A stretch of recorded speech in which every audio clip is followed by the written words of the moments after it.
Yes students, a very good morning to all of you. तो बेटा, जैसे कि आपको पता है, हिंदी में हम कर रहे हैं पाठ नंबर 10, जिसका नाम है मीठी सारंगी। हमने इसके कठिन शब्द और बुक वर्क जो किया वो स्टार्ट कर लिया था, ठीक है। सुलेखन भी हो चुका है और अभी हम इसका बुक वर्क कर रहे हैं। कल मैंने आपको जो ये 59 नंबर पेज है ये करवाया था, इसके क्वेश्चन आंसर्स, और ये टिक द करेक्ट है। जो आज हम नेक्स्ट पेज कर रहे हैं जिसका नंबर है पेज नंबर 60। सो लेट अस स्टार्ट। इसमें क्या है, जो हमारा फर्स्ट आज का टॉपिक है वो है, उसका नाम है गाओ बजाओ। तो जैसे कि आप सभी जानते हैं कि गाने और बजाने के लिए हमें इंस्ट्रूमेंट्स की ज़रूरत पड़ती है। आपने देखा भी होगा कि जब हमें म्यूज़िक मिलता है, यानी कि जैसे कि हम कुछ गा रहे हैं, मान लो कोई गाना गा रहे हैं या कोई पोएम गा रहे हैं, तो उसमें हमें म्यूज़िकल इंस्ट्रूमेंट्स की ज़रूरत तो पड़ती है ना, तभी वो जो सॉन्ग है या फिर म्यूज़िक है जो कंप्लीट होता है। जैसे कि हमें ढोलक की आवाज़ चाहिए होती है, हारमोनियम की चाहिए होती है, कभी बार हमें जो घुंघरू वाली आवाज़ है वो चाहिए होती है। तो इस तरह से जो ये म्यूज़िकल इंस्ट्रूमेंट्स हैं, इनकी वजह से म्यूज़िक मिलता है जब हमारे गाने को या किसी भी कोई सिंगिंग चीज़ को, राइम्स को, लाइक पोएम्स को, तो वो उनसे कंप्लीट हो जाती है प्रॉपरली। लिरिक्स के साथ जब म्यूज़िक मिल जाता है तो वो सॉन्ग बन जाता है। तो आज हमारे पास क्या दिया हुआ है, हमें ये पिंक कलर का बॉक्स है जो टॉप पे, इसमें हमें कुछ वर्ड्स दिए गए हैं, जैसे कि सारंगी, ढोलक, इकतारा, तबली, बांसुरी, शहनाई, डफली, सितार, गिटार एंड हारमोनियम। तो ये कुछ चीज़ें हमें दी गई हैं और उसके बाद हमें क्वेश्चन पूछा गया है कि ऊपर संगीत के बाजों के नाम लिखे हैं। बाजे तो आप जानते हो ना, बाजा तो सबने देखा होगा, कई बार बजाया भी होगा। इनमें से कुछ तार छेड़कर बजाए जाते हैं और कुछ हाथ से थाप देकर।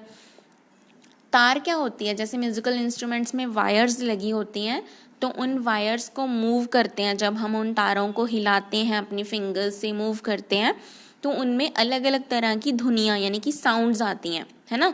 और जैसे कि कुछ इंस्ट्रूमेंट्स ऐसे होते हैं जिन्हें हम हाथ की थाप से बजाते हैं।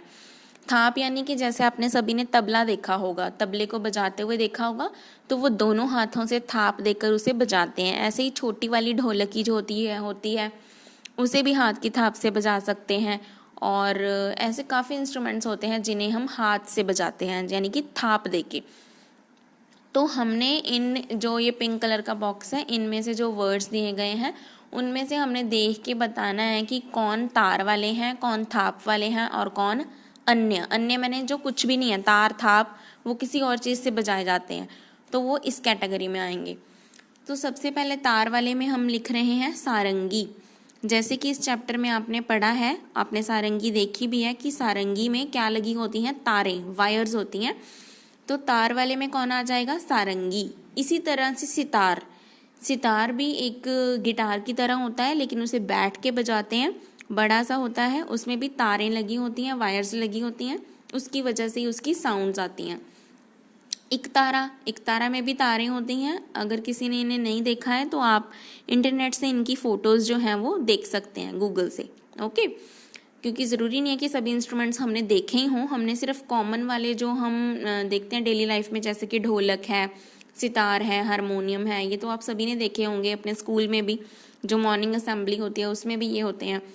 तो गिटार है, गिटार सितार के जैसा ही होता है, लेकिन गिटार को हम उठा के इधर उधर घूम के भी बजा सकते हैं, लेकिन सितार थोड़ा हैवी होता है और उसे बिल्कुल अपने गोद में, लाइक लैप में लेटा के उसे उस तरह से आराम से बैठ के, जो हमारा क्लासिकल संगीत है उसकी तरह से बजाया जाता है। उसके बाद है थाप वाले, जिन्हें हम हाथ की थाप से बजाते हैं, वो है तबला, ढोलक और डफली। इनमें से चुन के हमने देखने हैं। उसके बाद जो बच गए हैं, जैसे कि बांसुरी, बांसुरी को ना तो बांसुरी में तार लगी होती है, ना ही उसे हाथ की थाप से बजाते हैं। बांसुरी को हम मुंह से बजाते हैं, मुंह से अपनी फिंगर्स को, जो बांसुरी के छेद होते हैं उनके ऊपर मूव करते हुए, जैसे ही हमारे मुंह की हवा जो है बांसुरी में भरती है और वो अलग अलग छेदों से बाहर निकलती है, तो उस तरह से उसकी जो आवाज़ है वो चेंज होती रहती है। तो बांसुरी मुंह से बजाने वाला यंत्र है, तो इसे हम अन्य में रखेंगे। ऐसे ही हारमोनियम, हारमोनियम में ना तो तार लगी होती है, ना ही हम उसे थाप से बजाते हैं, तो हारमोनियम अन्य कैटेगरी, अन्य मैंने एनी अदर, ओके। शहनाई, शहनाई को भी हम मुंह से ही बजाते हैं, जैसे कि बड़ा वाला बैंड होता है उसी तरह से छोटी सी शहनाई होती है, शादियों में बजाई जाती है। तो ये हमारे म्यूजिकल इंस्ट्रूमेंट्स हैं, तार वाले, थाप वाले और अन्य। Move to the next question, what they are saying. कुछ नाम बच भी गए होंगे, उन्हें अन्य के नीचे लिखो। तो जो नाम बच गए थे उन्हें हमने अन्य की कैटेगरी में लिख दिया। अब क्या बोल रहे हैं, ऊपर लिखे बाजों को जगह जगह पर बजाया जाता है, सोचकर लिखो इन जगहों पर क्या क्या बजाया जाता है। अब हमें ये जगह दी गई हैं और यही वाले इंस्ट्रूमेंट जो पिंक कलर के बॉक्स में है, इन्हीं में से देख के हमने बताना है कि कौन सा इंस्ट्रूमेंट कौन सी जगह पर बजाया जाता है। जैसे कि आप सभी ट्रेन में गए होंगे, कभी ना कभी बस में गए होंगे, तो आपने देखा है कई बार वहाँ पे कोई छोटे छोटे बच्चे जो संगीत गाते हैं या फिर कोई अपना ऐसे ही दृश्य दिखाने आ जाते हैं, तो वो क्या बजाते हैं ट्रेन या बस में, इकतारा, डफली, डफली बजा के भी वो गाने गाते हैं, बांसुरी, बांसुरी बजाने वाले तो बहुत सारे होते हैं। ठीक है, जो ये मेले होते हैं, फेयर्स होते हैं, हम वहाँ पे भी देखते हैं कि वो बांसुरी बजा रहे होते हैं, बहुत मधुर संगीत। उसके बाद है घर पर, किसी अवसर पर, जब हमारे घर में कोई फंक्शन होता है, कोई भी अवसर होता है, तो क्या बजाते हैं वहाँ पे, गिटार, गिटार भी बजाते हैं, ढोलक, ढोलक तो बहुत मेन होता है, वो तो बजता ही है, और शहनाई जैसे कि शादियों में। ठीक है, उसके बाद है भजन या कीर्तन में, जैसे हम किसी मान लीजिए स्पिरिचुअल जगह पे जा रहे हैं, धार्मिक जगह पे जा रहे हैं, जैसे कि मंदिर जा रहे हैं, गुरुद्वारा जा रहे हैं या कहीं पे भी जा रहे हैं, तो वहाँ पे जो भी भजन या कीर्तन होते हैं उनके लिए क्या बजाया जाता है, बांसुरी, ठीक है, ढोलक, डफली, ठीक है, हारमोनियम भी लिख सकते हैं। यहाँ पे 3 वर्ड्स लिखने की जगह ही थी, आप इसमें और भी ऐड कर सकते हैं।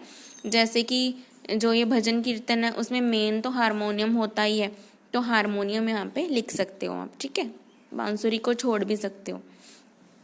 उसके बाद है स्कूल में या किसी अवसर पर, तो स्कूल में हम क्या बजाते हैं, जैसे कि हमारे कोई फंक्शंस होते हैं या मान लीजिए मॉर्निंग असेंबली होती है, कोई परेड होती है ना, तो उसमें सितार, गिटार, जैसे कि आप कोई म्यूजिकल परफॉर्मेंस दे रहे हैं किसी फंक्शन पे, तो आप अपने गाने के साथ साथ गिटार बजा रहे हैं। उसके बाद तबला, तबला जैसे कि कोई तबला तो वैसे सॉन्ग्स के साथ भी बजा सकते हैं, पोएम्स के साथ भी बजा सकते हैं, जो कोई भजन कीर्तन कोई पाठ होते हैं वहाँ पे भी तबला बजाते हैं। गुरुद्वारा साहिब में आपने देखा होगा कि जैसे जैसे वो गुरबाणी पढ़ते हैं तो कीर्तन होते हैं ना जो, तो कीर्तन के टाइम क्या बजाते हैं वो बैठ के देखा होगा आपने, 2 तबले होते हैं ना। ऐसे ही ढोलक, डफली, तो ये हम अलग अलग जगह पे यूज़ करते हैं। Okay class, this is our page number 60, it is completed now. I hope सभी को समझ में आ गया होगा। उसके बाद हम चल रहे हैं page number 61। This is our page number 61। Yes, so let us start our first question. इस कहानी में मिठास की बात की है। सभी ने इस चैप्टर को पढ़ा है ना, कल भी हमने किया था कि इस चैप्टर में, इस पार्ट में कौन सी बात की गई है सबसे ज़्यादा, मिठास की, मीठी चीज़ों की, कि जो सारंगी है उसकी आवाज़ जो है वो मीठी है। इसी तरह से तुम्हें कौन कौन सी मीठी चीज़ें अच्छी लगती हैं। तो अभी मिठास की बात हो रही है, तो हमने बताना है कि हमें मीठी चीज़ों में से क्या क्या पसंद है। ठीक है, इसमें मैंने 4 चीज़ें लिखी हैं, लेकिन आपको जो कुछ और पसंद है आप वो भी लिख सकते हैं। जैसे कि मीठे में फल, टॉफ़ी, हलवा, आइसक्रीम। ठीक है, इसमें आप और भी कुछ, यानी कि चॉकलेट, मिठाइयाँ, ऐसे कुछ भी जो भी आपको मीठे में पसंद है वो आप लिख सकते हैं, क्योंकि ये हमारा बुक वर्क है और ये कोई इसके फिक्स्ड आंसर्स नहीं है। आप इसमें जो ये चॉइस वाले क्वेश्चंस होते हैं उन्हें कुछ भी, जैसे कई लोगों को हलवा नहीं पसंद है, ठीक है, तो वो केक लिख सकते हैं, पेस्ट्री लिख सकते हैं, चॉकलेट लिख सकते हैं, कुछ भी लिख सकते हैं। Okay, move to the next question. क्या खाने की चीज़ें सिर्फ मीठी होती हैं? मीठे के अलावा उनका और क्या क्या स्वाद होता है? नहीं, तो ऐसा तो नहीं होता। खाने की चीज़ें सिर्फ मीठी नहीं होती, खाना नमकीन भी होता है। जैसे कि हम पराठे खाते हैं, आलू के पराठे, तो वो क्या होते हैं, नमकीन होते हैं। ठीक है, ऐसे ही हम नींबू पानी पीते हैं तो वो क्या होता है, खट्टा होता है ना।